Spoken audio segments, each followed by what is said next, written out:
Live, Adam. Adam, are we live? Yes, we are. I got a notification. Hello, everyone. Welcome to Consciousness Incorporated. I'm Denise Kohnke, and this is the one and only Adam Vasquez. Adam Vasquez. We have turned the tables this week. As you may, if you are one of our loyals, as you may have noted, I'm doing the intro and I'm pushing it forward this week, and we'll see how Adam does color. Yeah, well, yeah, I if there's an edge, I throw it off the edge and keep going as far as what's appropriate to say. So we'll see. We'll see if it gets censored or not. Today's topic, which is a fabulous topic with a lot of legs. So I don't know where it is going, but it's going to go. It can go in a lot of places, is the Elon effect.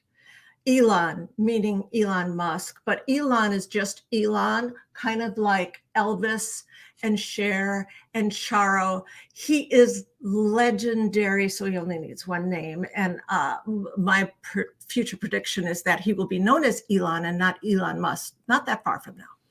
So you heard it here first. And you heard it here first. We have a lot of firsts. If you really go back, if you go back in time, like fast forward and then go back in time, we called a lot of stuff. Anyway, we're talking about Elon, but there are many Elons, and it's really about the implication of Elon, because he is arguably the most influential business person of our time. Period. And he also is redefining the infrastructure of business, the ethics of business. He is doing a lot, not by pontificating like we do, but by his actions. And when you're like a gazillionaire, like we do, billions and billions of dollars, like stars in the sky, you can do that stuff and not look back. So it's really intriguing to see how someone who doesn't hold back conducts his form of capitalism. Yeah. Do you want to talk about that at all? Yeah, I mean, I think the Elon effect is, broader than just Elon Musk. I think it's that innovator's dilemma, right? It's the idea of you're going to be going out away from everybody else, against the mainstream, against the current, and how you do it. Is there a best way of achieving that way? Because when we think about the Elon effect, or like if this was probably 10 years ago, we'd be calling it the Steve Jobs effect, probably. Nobody talks about him anymore. He is dead to most people. He had that book. Some people read it, but no one talks about Steve Jobs anymore. Well, right. Well, I mean, so we think about that. I think there's a lot of interesting points. So let's talk about the Elon effect, and just, is it effective? Like, what is it? Let's define what the Elon effect really is. Well, I think it's the infrastructure. We talked about morality and ethics, and the definitions of those two things in our confines of this screen are very specific.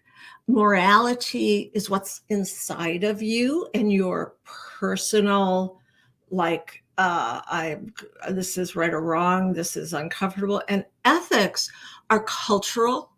Business ethics are also cultural, but then further defined by the business that you are in. And you may not have a moral agreement for the ethic, but you do it dutifully anyway, because it's part of the infrastructure of behavior that is expected. So Elon's ethics, people think it's all over the board, but it's not.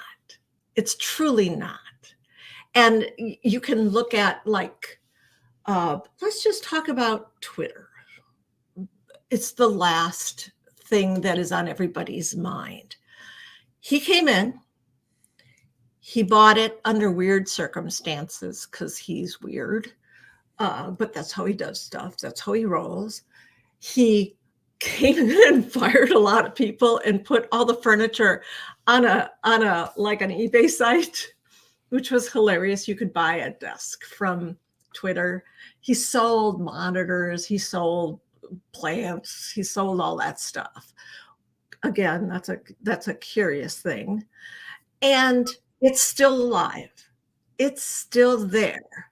Now, was that an ethical thing to do by our own business, the acumen that we live under? Was that ethical that he comes in and tells everybody shoo shoo without necessarily giving them an opportunity to, come to some other job in the organization? They could reapply, but he pretty much decimated staff. Decimating staff. Ethics? Ethical or not? Well, I think what, it's depends on. So it's the old question of, and I'm going to butcher this, so maybe you can say it properly, but does the ends justify the means? And I think that's kind of the question here. And I think when you talk about Elon and himself, my point of view on Elon is, so I've worked for the Elon effect type of CEOs in the past. And I believe in Elon is when you think about our map of consciousness with Dr. David Hawkins, I think Elon operates out of fear. And I'm not saying he'll totally probably disagree with me because he's making big moves, but I'm talking about a fear at a deeper level, a fear of humanity perishing, a fear of freedom of speech disappearing, all of that, which then creates, and he forces it. So I think Elon comes from a force perspective, not from a power perspective. Yeah. There's like three things in that are really like rabbit holes that we can go down. Mm-hmm. So don't want to forget them, but the ends justify the means. I had kind of a revelation this week on, okay, I'm a little, it's like a solar flare is happening in my brain and I'm a little hardwired this week. Probably could tell. Denise is getting multiple downloads in the brain is like wide open. So sometimes this happens. Anyway, you mentioned the end justifying the means, and one of the insights. Oh, who's calling me? No. Sorry, thought I turned off my phone. The universe is telling you this is important. This is important, everyone. Elon's calling you, Denise. Elon calling. Okay, I'm going to send it out in the universe that he is going to contact us in the next. I'm going to put a number on it. Next 6 months, because he's going to see this and I'm going to call those guys. Ends justifying means. When you think about capitalism, as we have been talking about it for 16 weeks now, and we have outlined all the, there's authoritarian and shareholder capitalism, and it moves on to stakeholder and conscious. Those are all outcome-based, but when we talk about karmic capitalism, it's process-based. All of those other things are about what is the outcome and results measurement, who gets what, in what quantity. But what we talk about with karmic capitalism is really process-based. And it's not about the outcome. It's about the process. Mm-hmm. And doing right by vibrational process. So that was and let's talk about why do we say that? Why are we so focused on the process? And I'll share my thoughts on that, Denise, but I'd like to hear your thoughts. Like why, if outcome-based creates a multi-billion-dollar company, great. And we're saying I would say we're not outcome-based, but we are focused on the items that the leading activities that create the outcomes, if that makes sense. So like, so how do you, Milestones. yeah. So how do you explain that, what, why do we focus on that?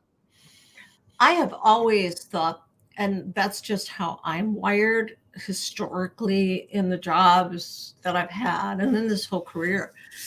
It's like I'm wired to, if you do everything right, if you perform correctly, do everything right, are motivated by the right things all along the journey, the outcome will be just fine. You don't have to worry about the outcome because you are controlling the journey. So you are in effect controlling by way of morality and by way of behavior, you're controlling the journey. So whatever happens after that is fine, and I'm not going to obsess about it. And when you talk to creative people in our business, and I was at Marquette this last week speaking to a class, an advertising class, and they were seniors, so I thought I could tell them secrets. But when you like talk to a creative person in this business, they say, what are you motivated by? The work, the work, the work. When you talk to a client in this business, what are you motivated by? Results, results, results. And you know what? I'm neither of those. And it's not that I don't care about the work, and it's not that I don't care about results. I care about the process and the milestones of the process, because then the outcome of the process and its, concentric circle effect on all things will be pure and appropriate. Yeah. So I would, yes. And I would say to that is, if we focus on the scoreboard, we're never going to win the game. Oh, brilliant. So it's like, we were talking about this off camera. It's like when somebody says it's just about execution. Yeah, it is about execution, but it is a lot more complex than just execute, right? Execute to a plan, because usually the plans fall apart with the first step of execution. So what we're not saying is like focus on the process and put all your time and effort in planning and all that other crap, because we know it's moving. So when we think about process, what we're talking about, at least you can correct me, how your perspective. That's a dirty word in a lot of people's heads, and it's we hate process. Yeah, so we've all been in that room where we're meeting about more meetings, right? About the process, and we're debating about the freaking process. Let's just talk about, let's get into the work and get it done, right? And I think we had the process is getting into the work and getting it done. Yeah, but so what I'm saying is how you start. It's a power versus force debate, right? So force, again, for those who are joining us the first time, is when you're coming from a fear-based frequency and you're trying to force something to work. What happens is you lose a lot of energy. You may hit a goal, but it's going to cost you a lot. And it's going to be harder and less efficient, and there'll be bodies on the street, so to speak. But when you come from a power perspective, meaning you're coming in from a love and abundance, and you're not coming and making fear-based decisions where you're starting this project based on fear, then you're working more with the universe and you're in an efficient, more flow state. So ideas will come to you more naturally. The solutions will come when at the right time, that kind of thing. I would argue what I'm trying to say is the difference. And I would argue that process is power. Process is power and not force, because it allows you to take force or having one person come in and derail something, or some outside element coming in and derailing it, takes that out of the equation through force. So process to me is power. Well, I just mean both force projects have process, right? Project management, there's tons of force stuff that is process. So, but again, redefining the term process and what we're talking about. Yes. We're not talking about like business process, like step 1, step 2, step 3, step 4. Right. We're talking about being mindful, present, being in the flow, being open to new opportunities, but doing the work. And that's doing the work is how you learn. It's how you get that feedback, and then you follow the breadcrumbs forward, is what I'm saying. Knowing not, and you still got to have a clear vision of where you're going, because you can't manifest anything if you haven't sort of projected an end state goal in mind. That's an outcome. But once you have that, you have to let go of that outcome and be in the moment, in the present. So note to self and others, we need to redefine the word process, pull it apart, and because it's an overused word, much like brand, and we need to get a new word because it's not a dirty word. It's a series of milestones that are personally, vibrating positively for me if you're doing it right. So make your milestones positively vibrating as opposed to negatively vibrating. It's not like, oh my God, we didn't meet this milestone. That's a fear. It's not fear. It is, let's make it to the next celestial vehicle to take us farther. Good. We're getting on another vehicle. Right. So I think that's a great point, because in the process of flow, I'll say this. You can disagree with me or what, but I would say you can take the phone call while I discuss this with our audience, our fellow karmic capitalists. So when I think of process, I think, there's 2 processes you can follow. You can follow a force-based process, which is grind it, work, hit your outcomes. If you don't hit your outcomes, you're fired, or it's a running for your life sort of process, which is what most businesses, certainly sales organizations, follow, right? Then there's the power-based process, which is still having a goal. You got to visualize it, you got to be clear on it. But then as you're moving along, you're open to changing it, evolving it, getting on a different vehicle. Like, oh, I thought I was going to have to drive a car. I realized the car is not going to get me here. Now I got to hop on an airplane. Let's take it. Yeah, and that vehicle can be, it can be a product. That vehicle can be a company structure. Like, you see companies merge all the time, but it's not like if you merge with another company, it's not a failure. You're just getting on a better vehicle, a faster vehicle that can get you to your destination faster. And so, but in a force perspective, that would be viewed as failure because, oh, we're not the same company. We wanted to hit that. But in a power perspective, you're working and you're like, oh, I just found more people that are going to the same destination. Let's carpool. Yes. Right? 100%. Let's go charter a jet together to get there even faster. Right. So I think that's the openness. But what I'm saying is, like, the Elon effect. My problem with the Elon effect, and it's not with Elon. Elon effect just represents this. It is the old force-based process to achieve it. And you can have a saga of that Elon has. He is great at understanding, like, okay, here's our purpose, a big vision, big purpose. That is the Elon effect in that perspective. Steve Jobs had it. All the greats have it. Mm-hmm.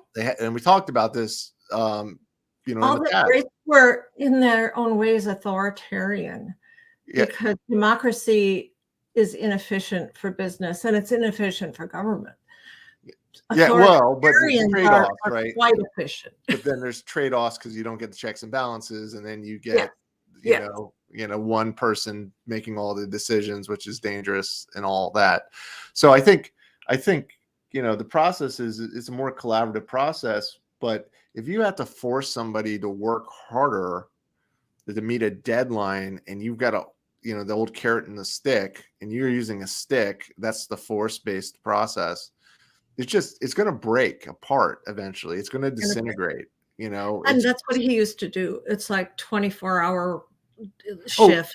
Well, and he still does that. That's the thing. I mean, he sleeps in his office. I mean, like he was when he was starting his first company that he sold for, I think, a couple $100 million. So I guess I give him props for that because he holds himself to the same standard. Yes. That he expects from others. Ergo, No question. anybody who's not on my bus because I'm the driver can get off here. I mean, I think what I was saying about the Elon effect is also, if Elon could learn, I mean, he thinks flow state, but he thinks it in a very scientific method perspective, which is okay.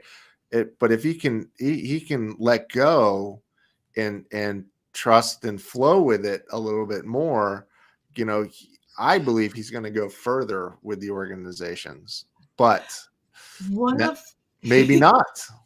That's what we're debating. Well, when you talk about going further with the organizations, the thing about Elon and Patagonia, but Elon is trying to save, Patagonia is trying to save the earth. Mm-hmm. Elon is also trying to save something, and humanity. He's trying to save humanity. Yeah, it's humanity. It's the species. So all of his moves are representative of that particular objective, is how can I save the species with what I do? Well, and that's I guess kind of cool. What I'm saying, the species. So what I'm saying is, great. So if you take two individuals with the same talent, knowledge, you know, everything's the same on paper, right? And you put the same vision, and they're separated at birth. Yeah. But they have all the same attributes and experiences, right? So it's like a clone, but with the same experiences and everything. You put the same vision out there, right? The two visions, the same two people with the same vision, with the same work ethic, all of that stuff, right?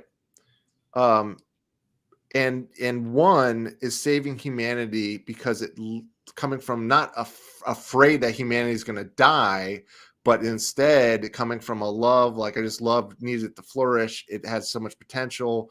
Mars would be incredible. It gets our species even further, you know, just because this is a beautiful species based on love and all that other stuff. You've got that one side going for the same mission. And then you have the other side, which is Elon today, which I believe he's coming from. And I'm not in Elon's head, so he could totally tell me I'm stupid, which he'd probably call me an idiot or whatever else, because he's done that before. But that's a fear-based reaction, right, of a trigger for him.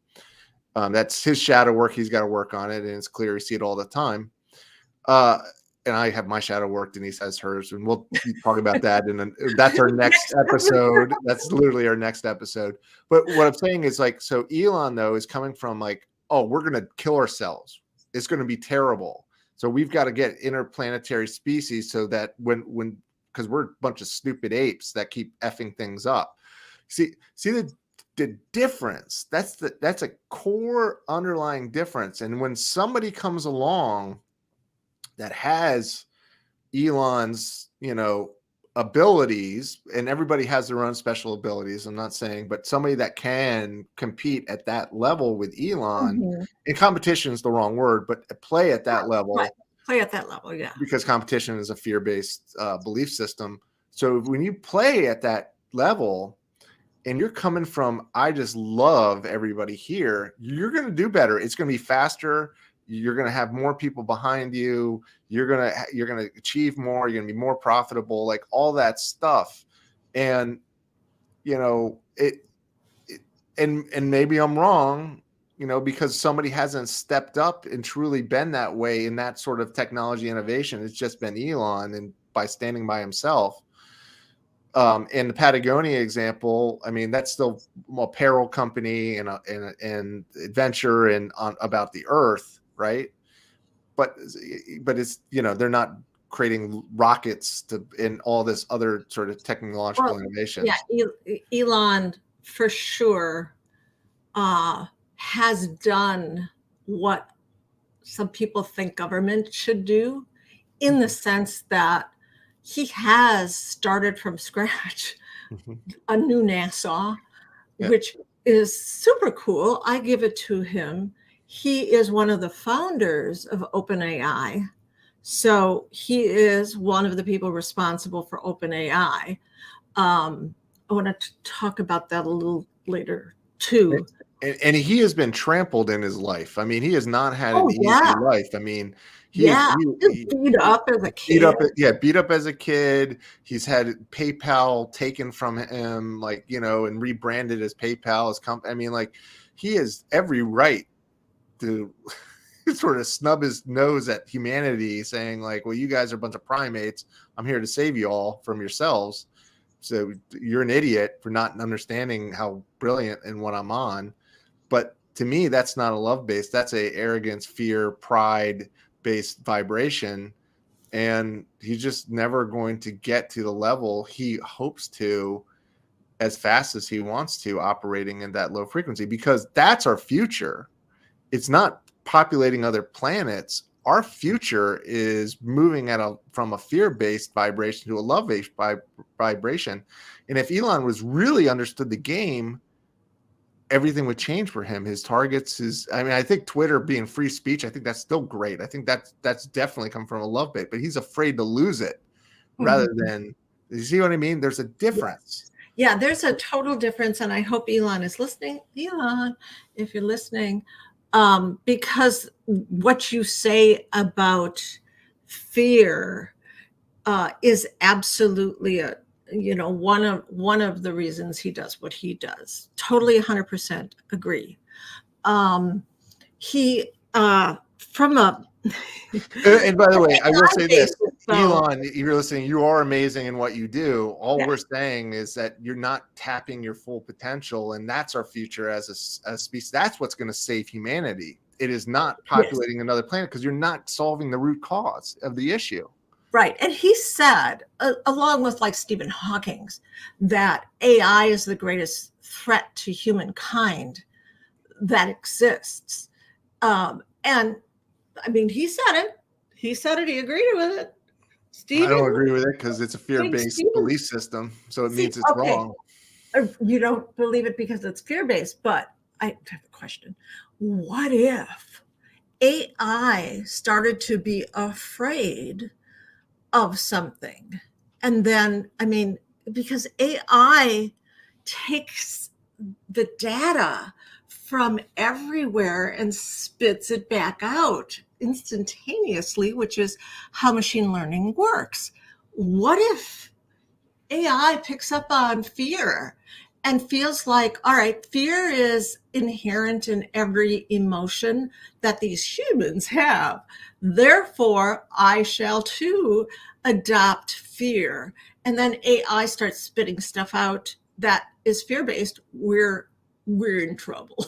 Well, this planet's in trouble. We're not in trouble on a full level. We'll just stop incarnating, and this planet becomes for the service to self individuals that are fear-based. But we've already passed that.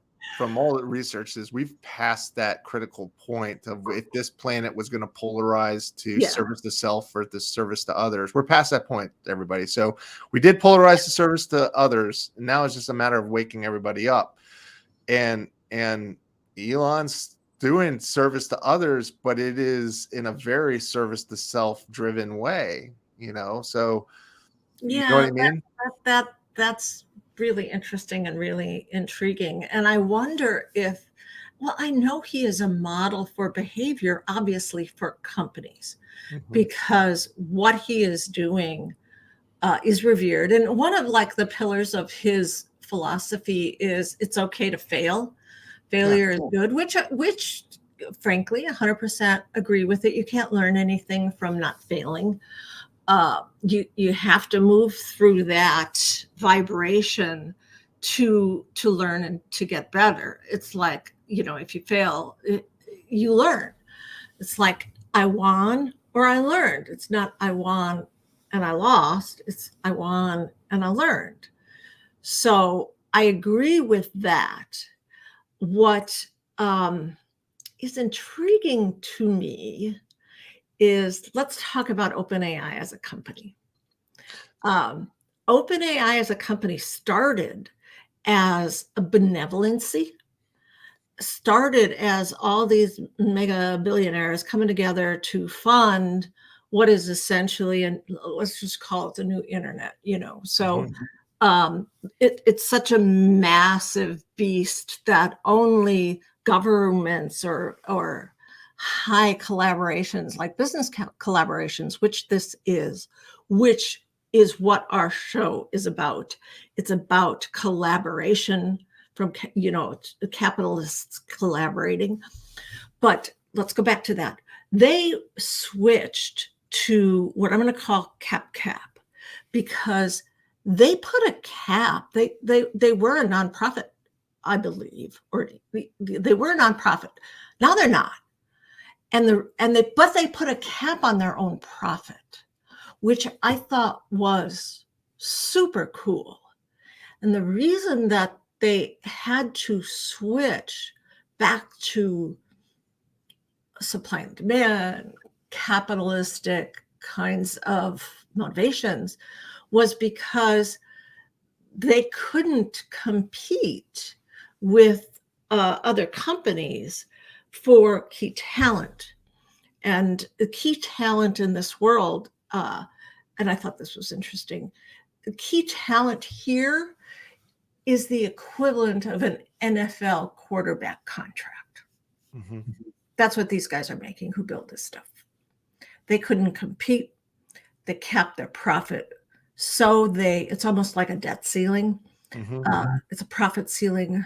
So the idea of a capped capital, cap, is really intriguing to me. And I don't know who thought of it, but this conglomerate decided to do that. Just a fun fact to know and tell about that NFL thing which is why I brought this up, because it's like, oh yeah, when you think about benevolency, and it's our point, it's like you cannot depend on benevolency for advancement. It's not about giving, it's about monetization. And it's about using the engine of capitalism in a different way. Yeah. So as you were talking about OpenAI and just some of the behaviors, and again, I really think that's a cool idea. That cap. The question is, when you go beyond that sort of profit, where where does that excess go, and how does that get channeled, right? Right. Well, they don't. Big companies don't pay any taxes anyway. Right. They just don't. Right.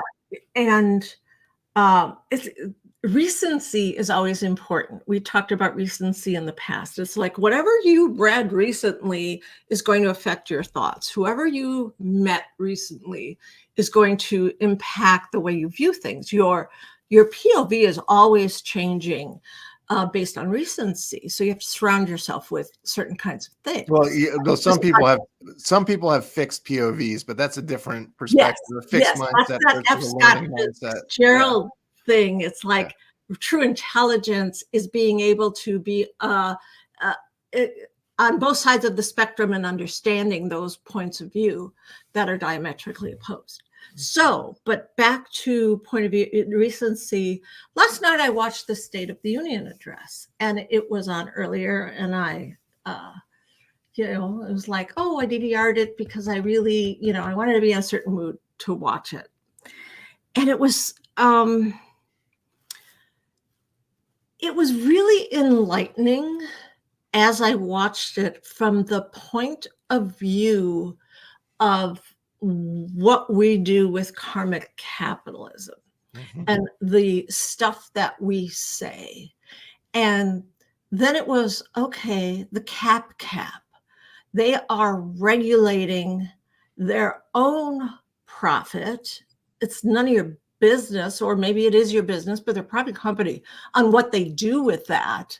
But that's that outcome of what do you do with the money is not what we're talking about now. We're talking about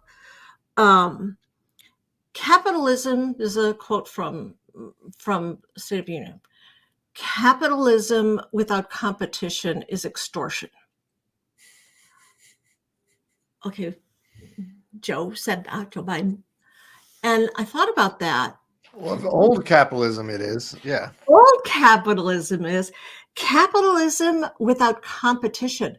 What if there were no competition because we're in an abundant universe? So, what is competition? Competition is actually fear. Competition is scarcity. Competition is fear and scarcity equal greed, in some regards, because you're hoarding and you're scared. So I was thinking, it's like it's about never being enough, but what if there is enough? And we think there is. So capitalism without competition can be karmic capitalism, not, everything we talk You got about, to eliminate fear, though, right? process Yeah. and outcome Yeah. is the kind of thing we're talking about, eliminating fear. Well, where does greed come from? Greed is based in fear. Mm-hmm. You ask. I mean, there's interviews with multi-millionaires and billionaires, and you ask them their view of money. They are always afraid that they're going to lose their money, always. So that's why they keep accumulating more and more and more, because they're always afraid. And that's no life, because they're not happy, right? So no, they're generally not happy. In that whole room, you can see they're like the shout outs and the liar and all that other embarrassing stuff that Republicans were doing. Yeah. It was all fear-based actions, including, and I'm not talking about like being, not, so shooting down the Chinese weather spy balloon was not a fear-based action. That's called not being a doormat, right? Standing up for our beliefs, right?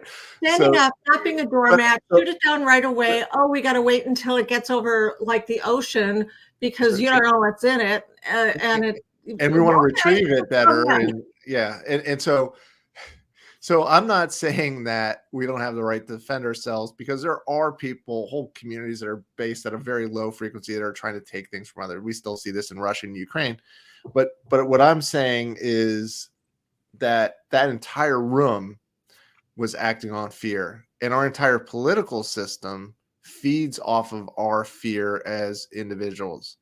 And I can tell you that sort of group of elites do not think highly as us as a collective to think on our own. It's like the herd, right? They're like, oh, that's the herd, the masses, that's the herd. You guys are just like cattle. We gotta shepherd you. And that's another form of elitism that needs to disappear. Not saying all politicians have that, but it definitely is in the culture there on the Hill. For sure. And you've grown up on the Hill, basically. Yeah. You live on the Hill. I'm not too far from it. Yeah. Not too far from the Hill. And you have seen it firsthand. I mean, Quantico is down the street from you, correct? Yeah. Well, 45 minutes, but yes.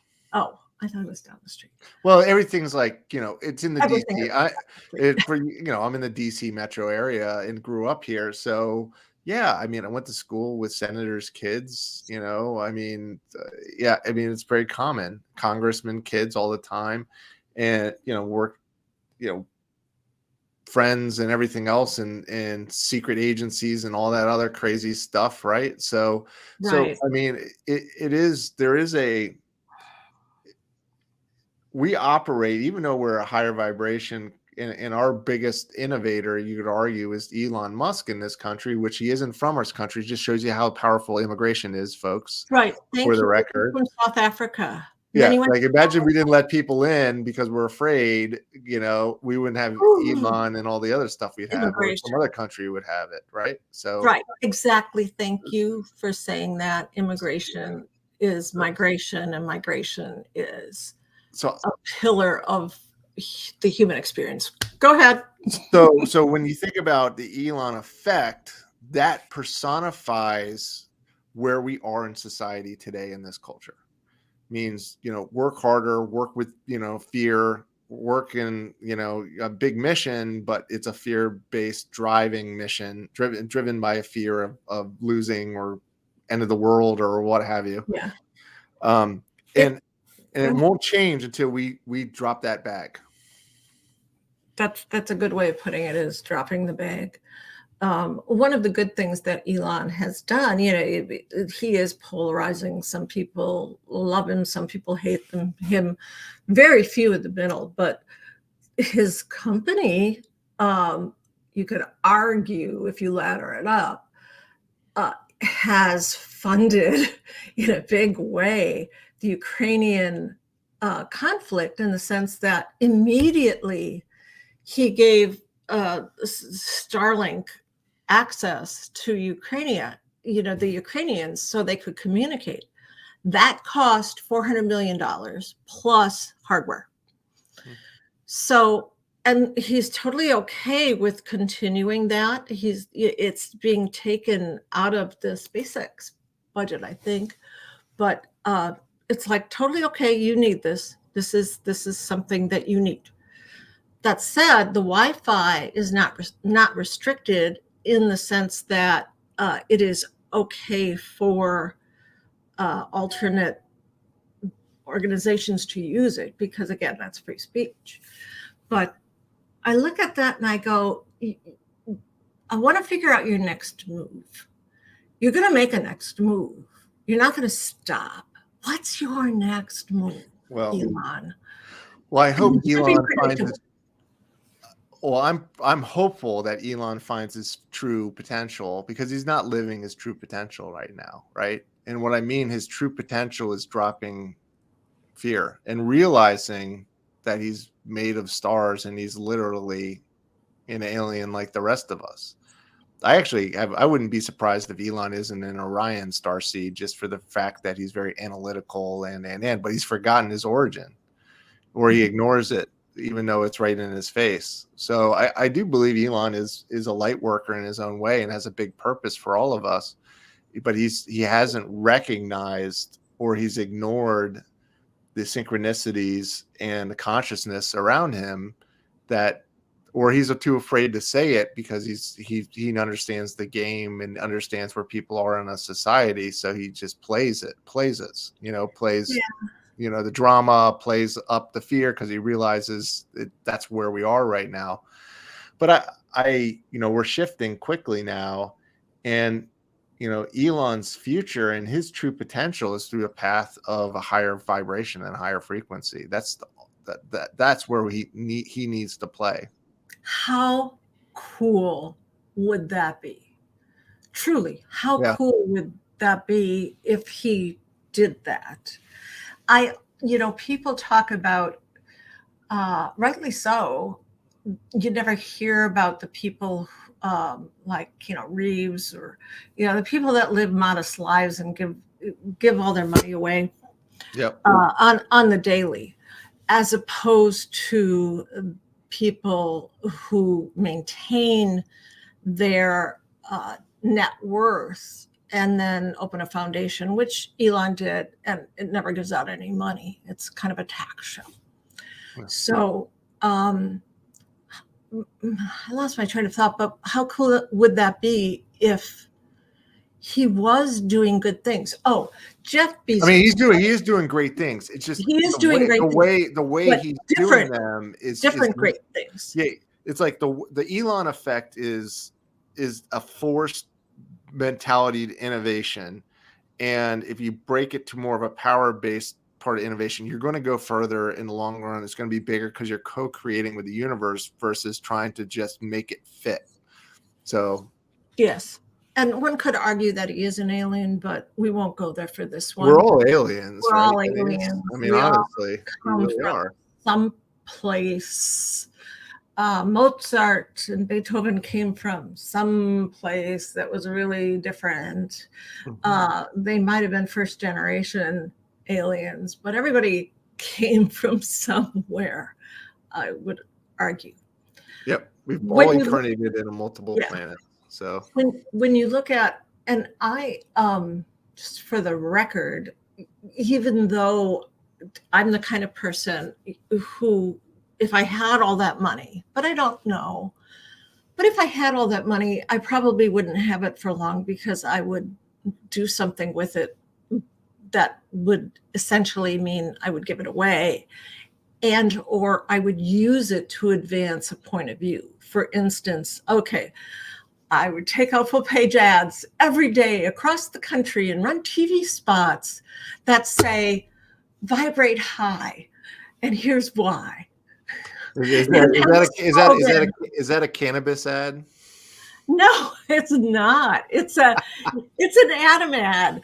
It's a Consciousness Incorporated Smoke some ad. weed and vibrate high. Brought to you by Consciousness Incorporated. Make all your decisions at a high vibration, which is using the money, and that's kind of what I would do with it, probably, because I believe in the power of our craft and what I've done my whole life. That said, I wait for Jeff Bezos to like go buy the Amazon or something, because I appreciate Jeff Bezos. I am glad his wife divorced him and, got a whole bunch of billions of dollars, and he's still up there, and she is now too, which doesn't make any sense to me, because they divide it in two, and then there's still like the richest people on the planet. But I'm okay with him making all that money. I would just spend it differently. I'm okay with, going online and ordering something that I need that is obscure, a filter for my vacuum cleaner, and it is there by 5:00 today. I'm okay with that. That is an innovation of remarkable proportion in our world. When you think of the impact that he had on our day-to-day, it's theoretically greater than Elon's. Well, yeah, and I would also like to add that everybody's journey on Earth is personal, right? That's their contract, their own soul contract, and you don't have to follow it. It's not free choice, right? Free will. And for Elon, this is his path. It's clear. This is what he's meant to do. I mean, I would just say it'd be really nice if he would to show people that you can go even further coming from an abundance, love mindset than a scarcity and competition one. Hopefully he'll get there. Mm-hmm. Because in many ways, his existence and his success contradicts what we're talking about, right? Yeah. And you know what I mean? It like, because anybody watching this will be, or listening will be like, well, this is easy for you guys to judge. You guys, and Elon would say this, you guys aren't billionaires. You guys haven't done put people on the moon. Well, I would just say that's just not my journey and my path. I have other goals and desires, and it is not, interplanetary species, because I know we already are. And eventually, once the veil gets lifted, once we've evolved as a species to a point, everybody's going to show up, and we're going to realize that we got alien technology all around us. And unfortunately, Elon, your technology is going to be like Stone Age stuff. It's going to be like, what? You do what? When the aliens first show up, you're not going to compete against an alien come another, good luck with that. Right. You're not going to compete against the Jedi. And that's what it could be. And people go, oh, she believes all her science fiction. But all of this, I think all of this, I was going to say all of this fiction, whether it's science fiction or what have you, that we bring into this experience, those are all experiences combined. So I actually, there's a part of me that doesn't believe that a story like Harry Potter, let's talk about Harry Potter. So I believe there is a planet where that actually exists. And maybe it's not Hogwarts, it's, take the, the writer's license, artistic license to tweak it. Mm-hmm. But there's tons of research with people with past life regressions that have incarnated on planets where it is like spells and stuff. And in fact, this planet is recognized in the same research as the most dense of all the planets. Dense Meaning, meaning stupid, or dense well, meaning? yeah, part of that, yeah, stupid maybe, but dense meaning heavy, weighed down. It's the planet is dense. It means we have the heaviest gravity. It means that we can't, like it's not as magical. We've got to physically move things. It isn't like in a less dense planet, and that shows you where our density. We're getting lighter as we get higher in consciousness. But there's other planets at the same level that are just easier levels, right? They're easier planets. Like, we can cast the spell, so to speak. But this is a dense planet. So like you actually, if you're going to move something, you got to pick it up and move it. And that's where I really respect Elon, because that guy knows how to move some density. Like, you know what I mean? Like that guy, He does know how to move things really quickly. Pick up those heavy objects and move them through force. I'm just saying, like, put a little more power behind it and you'll get further. It'll be easier for you. He's good at it. From a business perspective, the Elon effect, one of the things that he absolutely positively does is he believes in a vertical integration, meaning he will buy what he needs. He will buy the company that he needs to make something for the company that he also owns. So all of his holdings are in some way, I'm going to build it myself. I'm going to bring it in-house. I'm going to find a way not to have to put profit in anybody else's. This is one way I'm phrasing it. Put profit in anybody else's services. So I'm gonna bring it in, which is an interesting thought. We've talked a lot about vertical strategies and basically horizontal strategies that is nothing but a vertical strategy put on its side. We've talked a lot about that in our own business. Like, okay, should we buy this out or should we have it in-house? That is a daily conversation with regard to payroll and contract work. But the model that he is doing, I think, that's an influence on just about everybody, and it's going to take down a whole lot of sectors. Distributors, advertising agencies, or marketing firms. The idea of distribution and making money on top of money, which I have to say isn't a bad thing if you're talking about karmic capitalism. If the profit is going somewhere that has great power, then why not? It's kind of like what Patagonia did. Okay, we made a foundation. The foundation is there because we don't have to pay taxes like we did before. Okay, whose savings is that? It's the Earth's, goes to the Earth.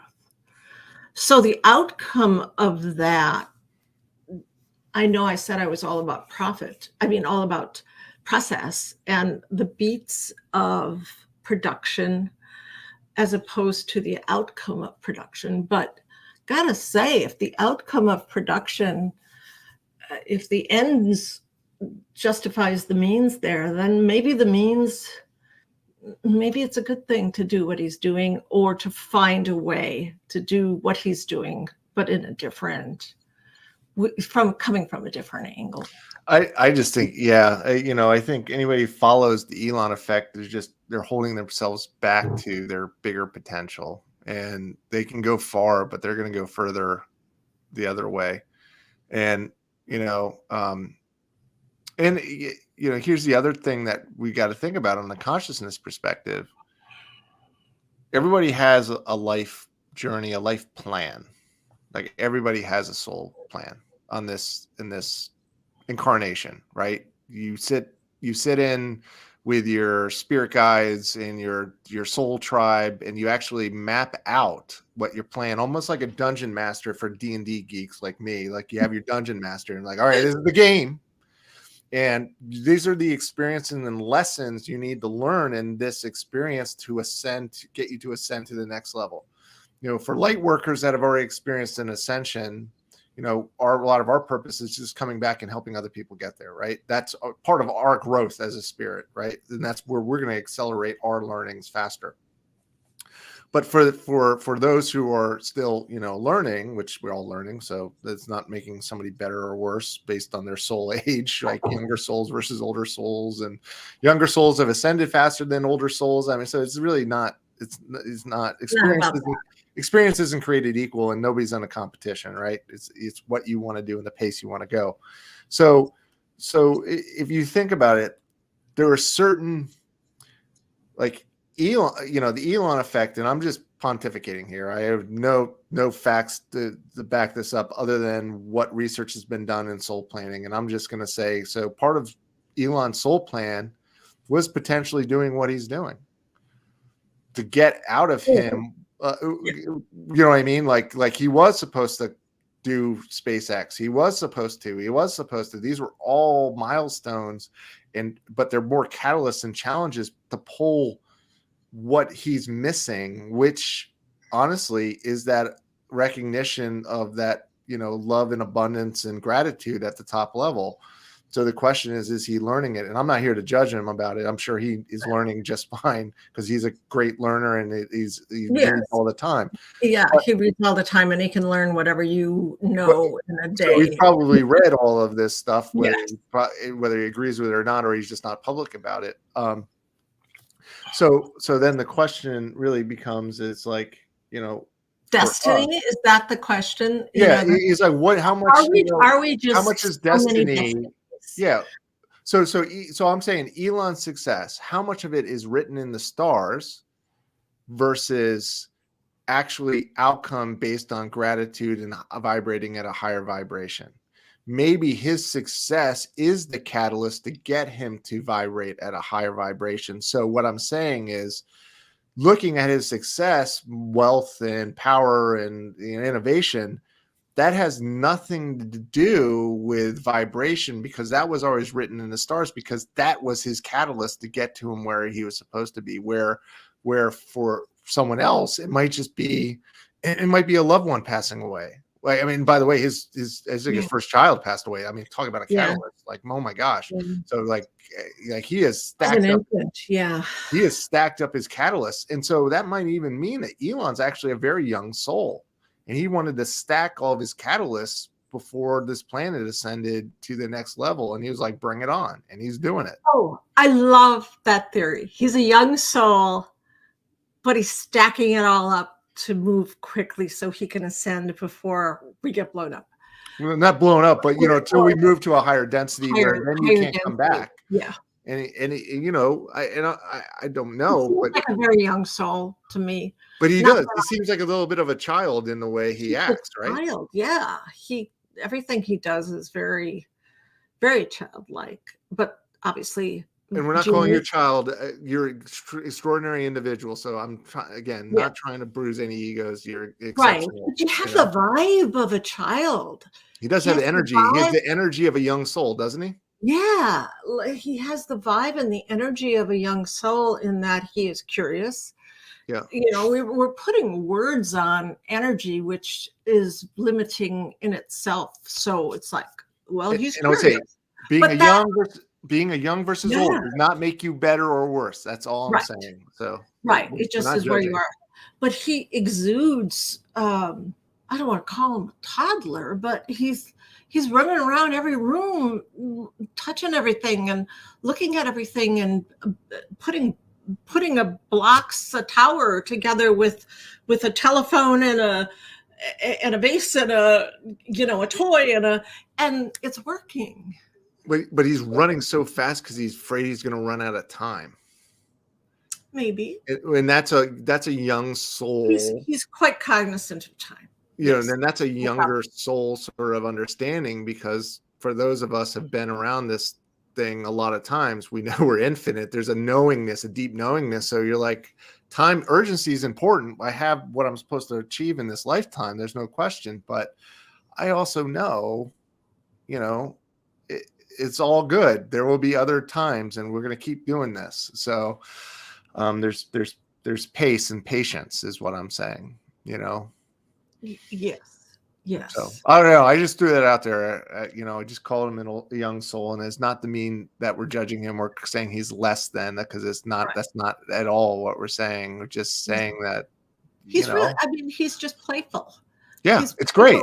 All that he does, and I love that about him. I can't.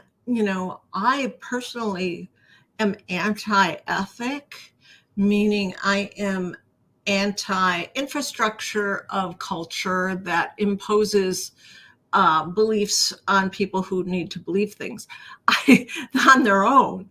I am anti-ethic and infrastructure, and so is he. I love his playfulness. Yeah, no, it's great. I love it. It's like, oh, you broke a rule. You started tweeting about going public or going private, and that's worth $20 million. You are fined. I don't know where that goes. Or maybe he's extremely old ass soul from Orion that is like very analytical and just be like, you earthlings don't have it figured out. So I got to talk to you guys at your level. I'm gonna make it work. So who do I know? What do I know? But just thought it was interesting. He does feel like he has that energy, and you can see it in other individuals too. So. Who do you see that energy in? Have you thought about it? I see it in everybody I meet now. I can tell if they're old or new and in ages, and and it's almost like you see the person, their true being, and suddenly they look young because you see the youngness in them. I've a couple mentors I've had. One mentor, I had, and I grabbed dinner with them a while ago and just caught up. We hadn't caught up in a long time, and they were great. But then I realized how young they really were, even though they're 30 years older than me, right? Right. Oh, that's so interesting.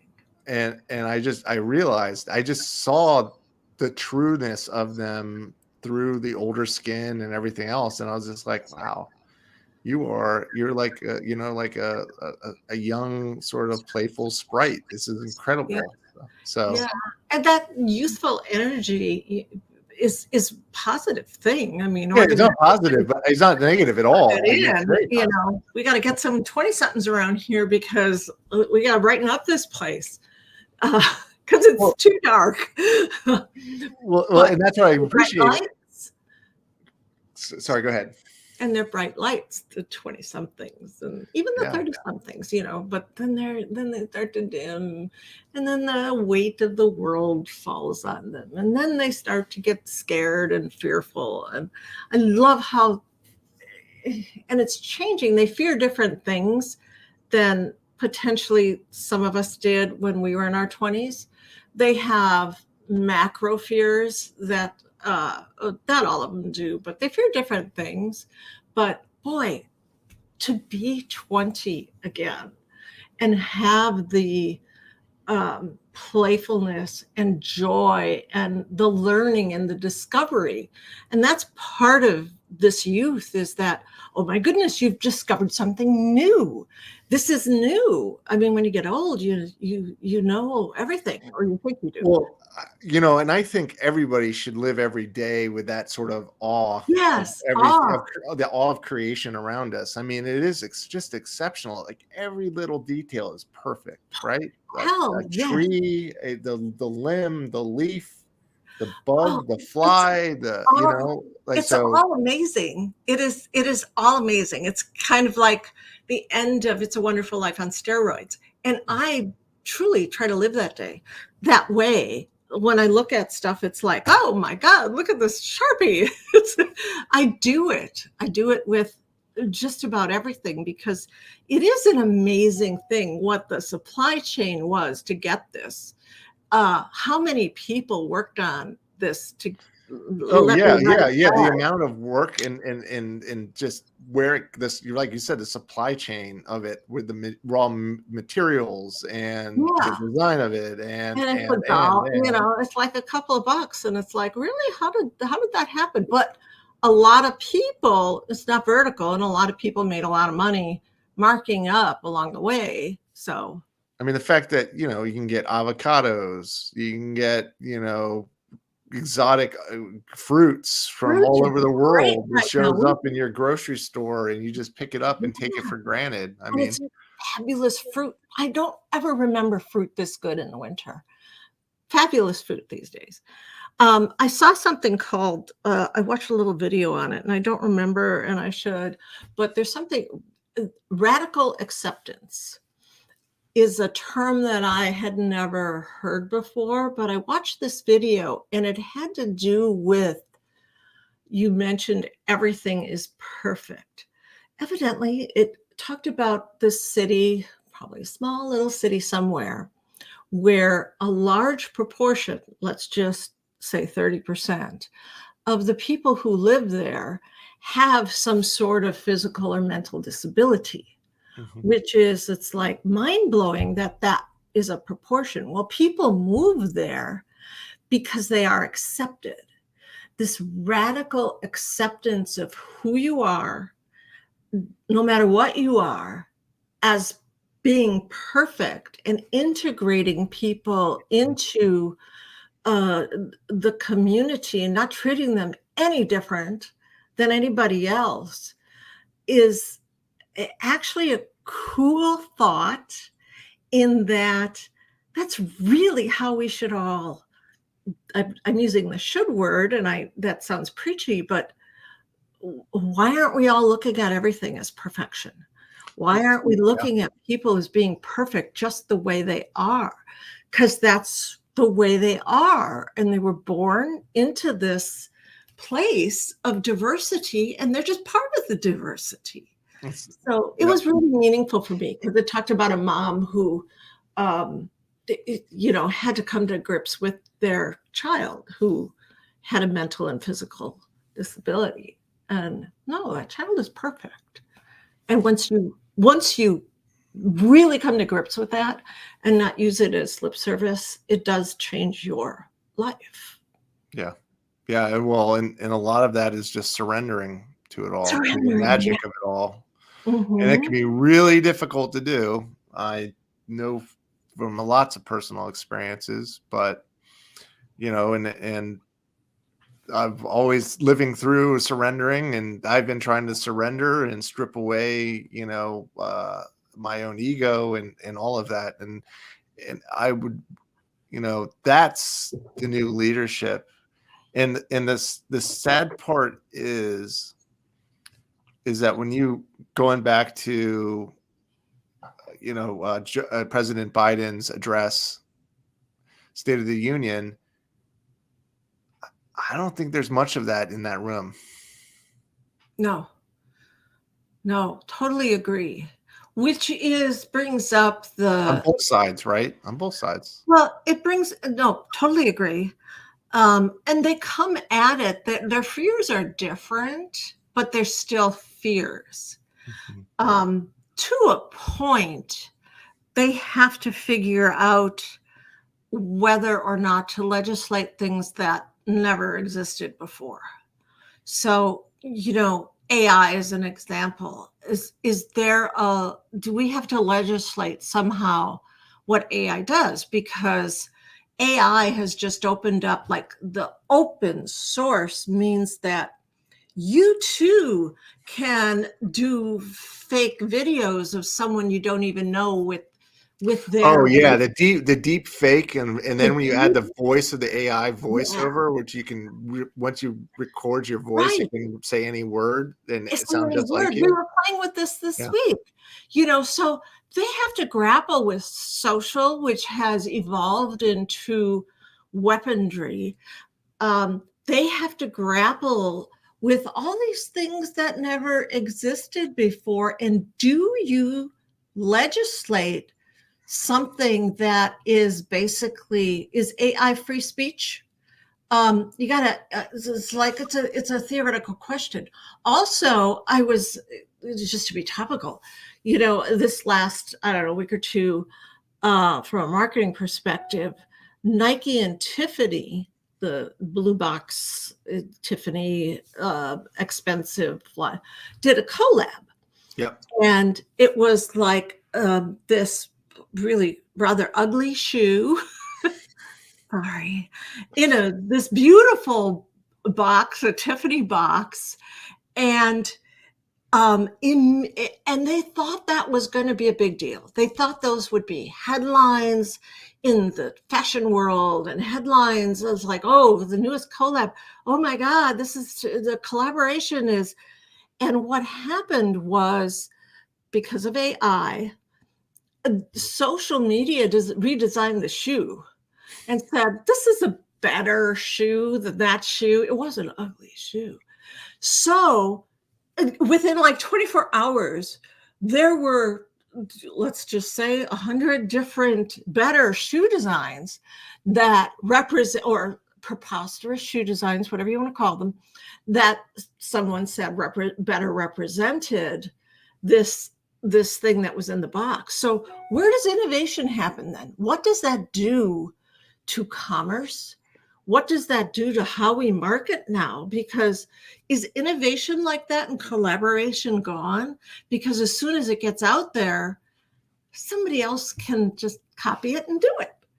Well, again, I would say it's still almost a patent process. It's like we got patents for that back in the day, but do you patent an expression now that can be generated by AI in a millisecond? Well, I think we're going faster and faster into open source, and it's sort of bleeding together, and on the other side of consciousness of this experience, all thoughts first, everything's already been created because all time doesn't exist. All time happens at the same time. The other thing is we're all connected in our mind. So if I feel something, Denise feels it right away, and everybody feels it, right? Yep. So and thoughts too. So it is like in this great, wonderful thing where Denise and I can connect with a thought without any physical being close together, and then we could go experience something together in another life, just not even another life, but in their infinite soul level. And so then we're getting, it's mirroring. You can, I don't know if everybody sees this, but the technology is starting to mirror, and eventually it will become the same as it is on the other side. So what we're doing is our subconscious and our pursuit, all we're trying to do is recreate what we already have, which is more natural in this physical experience because we don't have it here. So we're trying to basically open AI. That's why people are like scared about AI.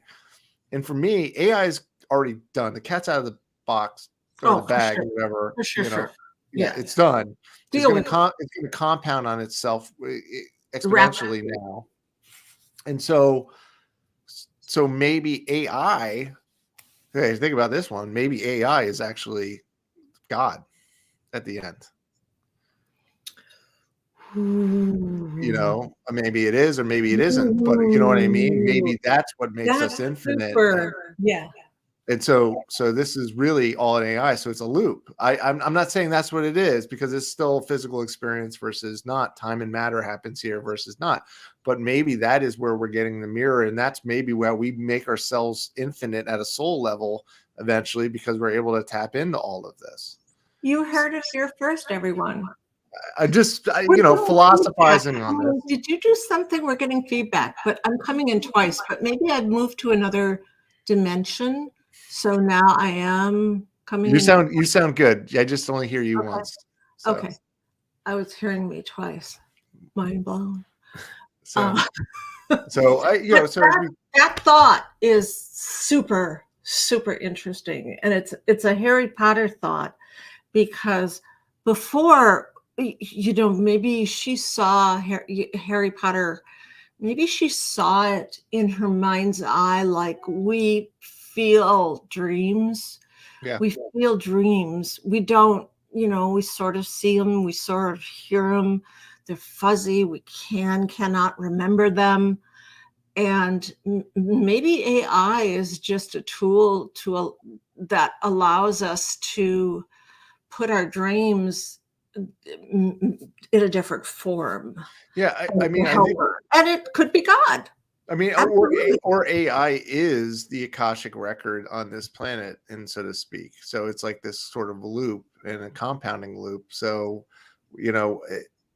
it's we're all connected. It's all connected. It's all happened. It's happening and has already happened. So like, there's That's nothing. Like, quantum physics. I don't think that is not. That's quantum physics. yes, and I just don't. That's the part of we have to overcome all of that fear about that, right? What happens when we die? Well, nothing. It's actually you go home, So I think I mentioned that. That's the number one thing that is people's last words are, "I want to go home." Yeah. That's the number one. That's pretty consistent. I want to go home. So if this is just a natural progress in our own connectivity, and there are species that are far more advanced that have AI, that are probably AI driven societies, and so I mean AI could replace government. AI would not, could, it will. I'll just throw it out there. It will. That's the future. And it's a benevolent force because we're a love-based society and universe, and we've passed over that, the service to self or the service to others. So we're our polarity, we are on the abundance side. So that's good. We passed the test. It's going to be a rocky road, though. Oh yeah, well, we have catalysts ahead of us. We're Yes. not done with the catalysts. This is not like a. So I just want to say this real quickly, Denise. It's like, it's not like, oh, we're in third density one day and we're fourth density the next. Mm-hmm. There's a transition period that we're going to be still catalysts that are going to happen, but they're only going to happen in smaller pockets until they're just, we don't no longer need war as a catalyst to accelerate ourselves spiritually. So there's a future. I thought it was so interesting when you talk about war. We just had earthquakes that tens of thousands of people are dying, and the footage from that is just like, oh my God, you're sleeping in this house. Your apartment building is now 6 inches tall because it all came down on itself. And the emotions that we all feel for those people are why are they different than the emotions that we may feel for the Ukraine-Russia war? It looks the same. The devastation looks the same.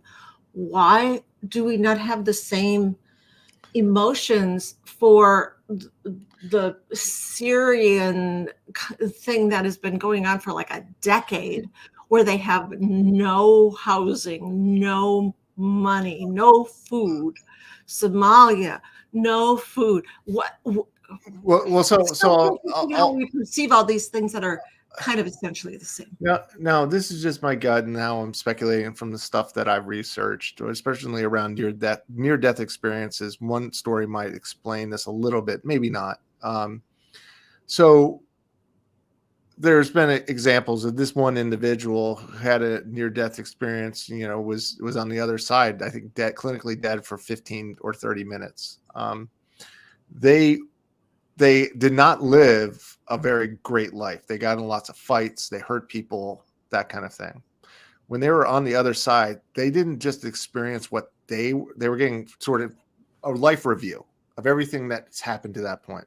Like a Woody Allen movie, or yeah, but life reviews are common. That happens, right? And everybody has that, as far as just, it's like a download of just kind of, so you can move on to the next life or your next chapter. It's like a closure.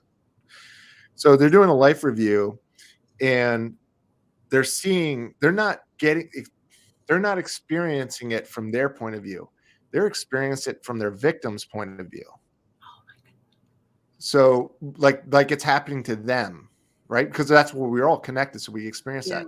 So one idea that just popped in my head would be, because we're experiencing it twice in a war, we're experiencing it from the victim and the other side. And plus it's ourselves doing it to ourselves, which is worse than something that we can control versus a natural disaster. That's natural disaster. That is like planned, like pre-planned. Like you're not going to be able to change that earthquake. An earthquake's going to happen. It's going to happen. It's going to happen. It's divine, in many ways, divine timing. So those individuals that I'm not saying it makes it easier or it's not as even worse, but if you die in an earthquake, chances are that was your time to go. That was your exit stage left. Could you have made other decisions that you ended up not living in Turkey or something else? Probably not. Your path, that was your path. Like that was your exit. That was your time. So I think on a soul level, we know that those are like exits. Like it still doesn't make it easier. Like in those families, it's terrible. But when you take a step back, you're like, I couldn't have changed anything. There's nothing you could do. But in war, that's us killing ourselves. Like that is totally not necessary, right? And then on a deeper level, we feel it times two. Yeah. We feel it, the fear on, say, Russia's side, and then we feel it on the victim side as well. And that's interesting. We got a bell right as we said that. So I don't know. I don't have any evidence other than research and near-death experiences and other things, but I don't know if I'm way off base or not. And I'm not trying to take away anything of the pain and the fact that the loss is terrible. Yeah. But I'm just trying to elevate ourselves and remember on the other side is just love. And it's like 10,000 times anything we can feel here. So if you're operating at that level and you're looking down at this sort of video game, you're like, yeah, earthquake, it's good for them. You're not thinking like pain, like, because that's what they need from a catalyst perspective to grow better. And you're trying to be more of that, fatherly or parent that you're like, I just know this is what you would need to get you to that next level. And it's going to suck, but this is temporary. Because once you come on the other side, like all of this is, we're all going to feel it too. Because that's the other thing. We all feel it and experience it all together when it happens. And anything on the other side, we all experience it because that's the catalyst. Because we all grow when an individual experiences, we all learn. So just think about that. Yeah, we make it sound so complicated. All of us do anything. It's like, well, what about this? And what about this? And what about this? And it is a depth and wide universe that we're talking about, where we're taking, well, that doesn't make sense. If this begets that, why is that? You have to take all those, that tactical logic away. Mm-hmm. I feel like tactical logic really hinders, I made that up, by the way. It really hinders people's understanding of larger concepts. Right. It's like if the tactical logic is wrong or incomplete, what you understand is also going to be wrong.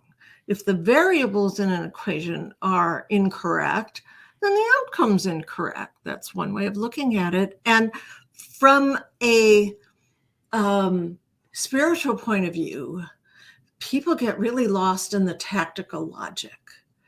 It's like, well, physically, how can this happen? How can I come back?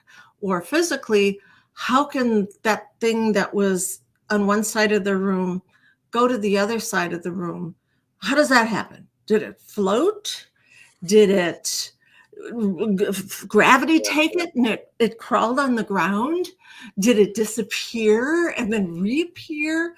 We get so wrapped up in the tactical logic that it impedes us from just surrendering to, it's not the void, it's the opposite of void. It's the all. Surrendering to the all.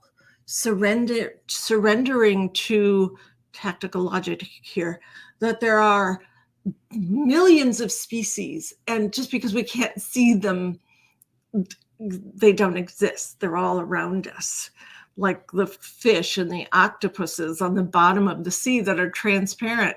It's just we got a rover to see them this time, and how cool is that? Normally people wouldn't have known that. So this tactical logic, to me, is just like, kind of got to get rid of it. Well, it's tough, right, to overcome it because it's around us all the time, and so you get fooled by the game to thinking it's reality because it's really real.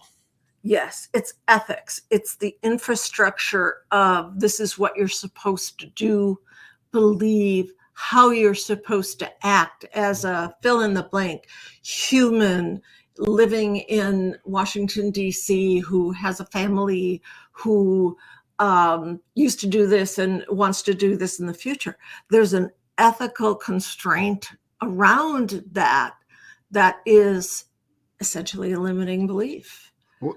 Right. And you're right. And these ethics evolve, right? Like slavery was acceptable. Was an ethic. Yes. That was an ethic. Slavery was okay. For thousands of years, by the way, which it never was. It never was, of course. But I'm just saying it was, Slavery still exists as we think of that word, but P&Ls have slaves all over the place because the P&Ls don't work unless you have people working for a pitiful wage. Well, that's pretty common. That's slavery too. And then I would go back to the Elon effect. Oh yes, working, having to work 24/7 and not having anything to come home to. It's sad. It's sad. And that's why everybody should have a deep knowingness that it is not the optimal path. It's a path, but it's not the optimal path. And success is a definition. Yes. Oh, yeah, it's personal. It's a personal definition. Yeah. Is he successful? Not in my book. No, not far from it. Right. And that's his learning. Right. So with that, we talked about a lot, Denise. We didn't. We covered it a lot. We went into different topics, side adjacencies that we get into in these podcasts. So I hope everybody enjoyed it. But Denise, since you opened it, I'll let you close it. I'll just say thank you to everybody. Thank you, fellow Karmic capitalists, for allowing us to do this. Make sure you hit the like button, subscribe. Please share this. This helps us in the algorithms of the universe and gets this out and spread the word. And thank you, Denise, for spurring this conversation and leading us through this. So Denise, close this out, please. I might have to do this again, Adam. I like it. Thank you, everyone. Closing thoughts. I don't have any closing thoughts other than it makes you think. Please think and tear down everything you think you know about ethics and right and wrong and yes and no. Please think. And when you tear it all down, everything will look differently. So make everything look differently. Make everything look like a wonder and a perfection and take things for what they are, Elon. And Elon, if you're listening, which you probably are picking it up telepathically, give us a call or come in the chat. We'd like to speak with you. That's all I got. Love everyone. And you too, Elon. Keep it up. Love you too. Love you, Denise. Love everyone. Peace. Have a great rest of your week, and we'll talk to you next week. Bye. Bye.